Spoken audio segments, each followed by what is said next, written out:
I have brewed over 100 batches of beer on these Clawhammer systems. So today I'm going to show you how they work, the different configurations available, and my tips and best practices for getting the most out of these systems and brewing the best beer you can.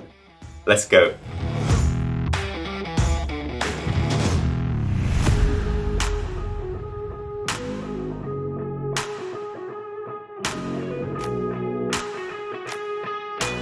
So I've got three Clawhammer systems here. I'll explain the configurations in just a sec, but let's sort of talk about what this is. It's an electric brew in the bag system, an all-in-one system if you like. This is the one that I've primarily been using. The basics of this are you fill up this kettle here with water, and that water recirculates through the system as it becomes wort. So you put your grain in the grain basket, lower that into the water, and then it comes out of the bottom here. It goes through a pump, and the pump sends it in through a spray nozzle at the top through the lid, and then that work continues to recirculate for the mash. When you're done with the mash, you just pull this grain out. Now this kettle becomes your boil kettle. You boil, you can use a hop sleeve as well. And then when you're ready to chill the wort, well, there is a wort chiller provided as well for that. Now, when you're looking to get one of these systems, there are three decisions you need to make. Decision number one is batch size. Now, these kettles here are 10-gallon kettles, and they're typically intended for around 5 gallons of beer. This is the 20-gallon kettle, as generally intended for 10 gallons of beer, but there's definitely a little bit of overlap here. You could do maybe a 6-gallon batch if it's low enough gravity in this, and you can also do much smaller batches. I typically do 3.5-gallon batches in these, and you might want to use one of these bigger ones for super high gravity 5-gallon batch like I did with my triple IPA. So that's decision number one. Decision number two is power. So there are two different heating elements and two different controllers for this. On my right here, this controller is the 120 controller. It comes with this heating element here, and this delivers about 1650 watts of power. The really nice thing about this is you can just plug it into any regular outlet and you're good to go. If you want something a bit faster, the 240 volt system is what you're gonna want. This comes with a heating element that has 5500 watts of power, and it is a beast. It will super quickly get you to mash temperature and to boil. That's what I've been using. So that's decision two. Then decision three is you can get the regular kit, which comes with everything, or you can get what's called the starter kit. Now the starter kit is much cheaper, but with this one you'll need to provide your own heat source, and it doesn't recirculate. So it's more of a traditional brew in the bag system. But the nice thing about the starter is it's completely modular. So you can add in a heat source when you finally get one, you can add in a pump and so forth, and eventually build up to one of these other systems. This is kind of a great place to start if you want to just do basic brew in the bag systems. Okay, so those are your three choices. Assuming you have one of these systems, let me share the whole process and some of my tips and best practices for getting the most out of these systems. Alright, let's walk through a typical brew day. I'll point out the main steps and also some tips and recommendations I've picked up along the way. One of the nice things about a single vessel system like this is, well, there isn't a whole lot to set up. The whole thing only uses one tri-clamp. That's to install the heating element. The controller has two plug sockets, one for the heating element and one for the pump. That plugs into the wall, and the thermometer probe goes into the thermowell. You'll also hook up a hose from the kettle to pump, from the pump to the lid. The system comes with quick disconnects, and you'll see in this video I'm a big fan of quick disconnects on just about everything. Add your brewing water. The inside of the kettle is etched with gallon markers, so that helps. Then turn on the controller and set a temperature to heat the water to.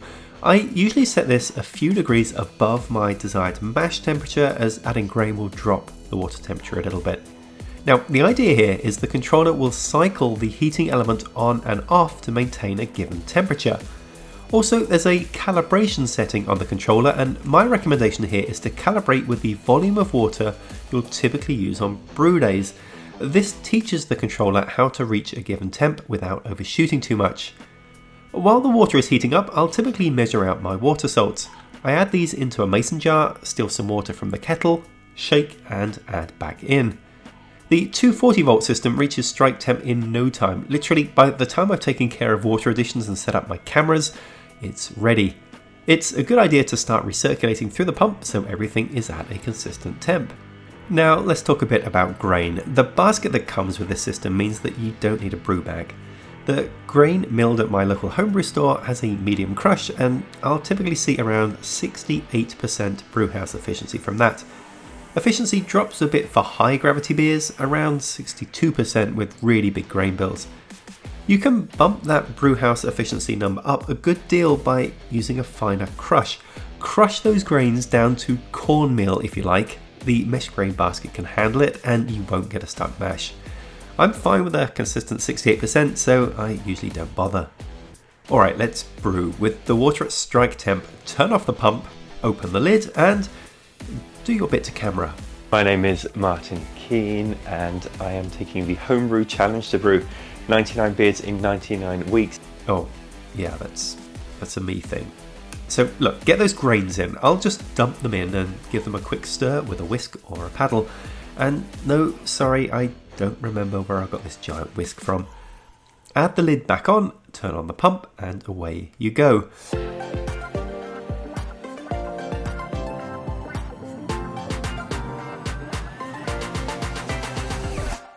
A few things to mention with the mash. Sometimes after adding the grain, it can take a minute or two to even out the temperature in the system. As a result, the system can be reporting a temperature that is lower than it really is. This leads the heating element cycling on too much, and it can lead to an overshoot in temperature. So after starting recirculation, I tend to keep the heat button off for a few minutes. When the temps are more even throughout the system, I turn it back on, and this avoids any big temperature overshoots. You can stir the mash every now and again if you want. I do, but the Clawhammer Supply guys tell me they usually don't bother and see a similar efficiency. That spray nozzle in the lid does a great job of distributing the water through the mash bed. That's the same reason I don't bother sparging. As for batch size, the 10-gallon system is designed primarily for 5-gallon batches. I've put 16 pounds of grain in here for an Eisbock, no problem. You can also go much smaller too, so long as the heating element stays submerged, then you're good. Which, practically speaking, means you can brew as little as 2.5 gallons. I usually brew 3-gallon batches and everything works perfectly for that batch size, which is certainly not the case for other brew systems I've owned. How long to mash? Well, around 60 minutes, although I've gone much shorter, like 20 minutes, and much longer too. Whenever it's convenient for me, I'll use the spray nozzle to take a sample of the wort and, using a mash temperature adjusted hydrometer, take a gravity reading. I'll compare that to my expected pre-boil gravity reading in Beersmith. If the number's too low, well, I'll just keep mashing. Finally, a mash out where you bring the temp up to around 168 Fahrenheit isn't necessary, but I'll do this sometimes for bigger beers as it tends to add a few points to my pre-boil OG. Time to remove the grains. The system comes with 3 hooks. Put your big boy pants on, hold the handle and pull! With the grain basket raised, slip in 1 hook and lower. I don't bother with the other 2 hooks. You can purchase a pulley for really heavy grain bills or employ the help of a friend. I usually don't have friends, like on hand I mean, but it's manageable. Now let the water drain through the mash bed. You could sparge at this point, but yeah, I don't bother. To get out all of the wort, I like to tilt the angle of the basket further by resting it on the lip of the kettle. While the grain basket is draining, hold down the heat button and change from temperature to percentage, setting it to 100% to bring to boil. Once you reach boil, again a matter of only a few minutes with the 240 volt system, I'll lower to a rolling boil, usually between 55 to 60%. Throw in the hop sleeve and go about your hop schedule. Although the kettle has a filter built in, I don't recommend throwing hops directly into the kettle here, they'll just gunk everything up. I have heard hop utilization is a bit reduced when using a sleeve like this, so sometimes I'll add a few grams more hops than the recipe calls for if I have them handy to compensate, but mostly I don't, and hop bitterness, flavour and aroma seems to come through just fine.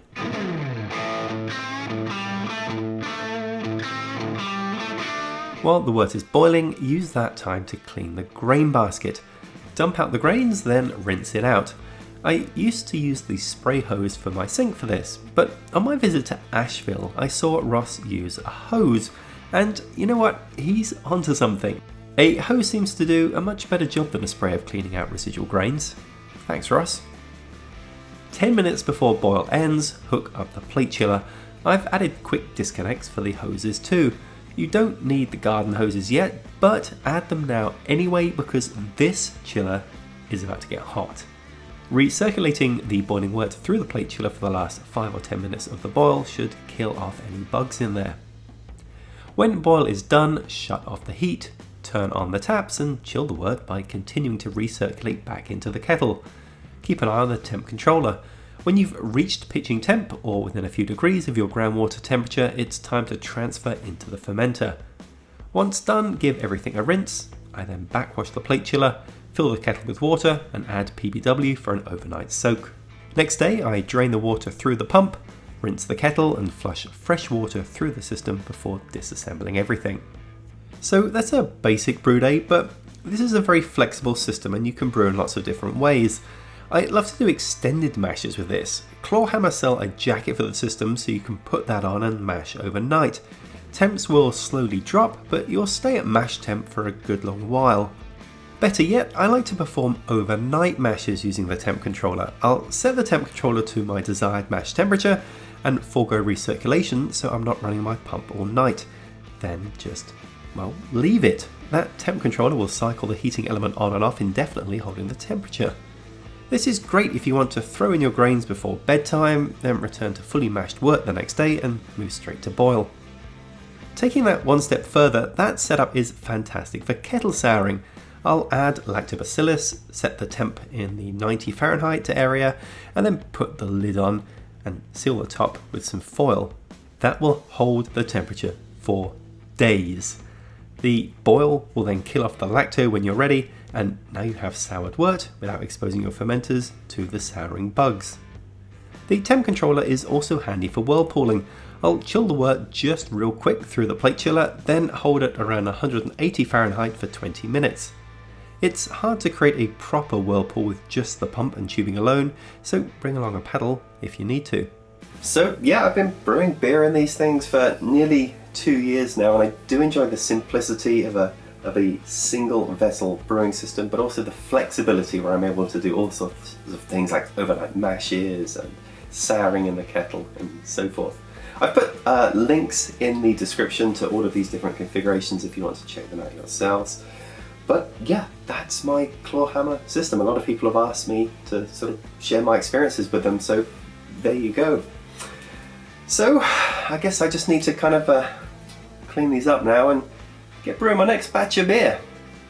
Thanks for watching.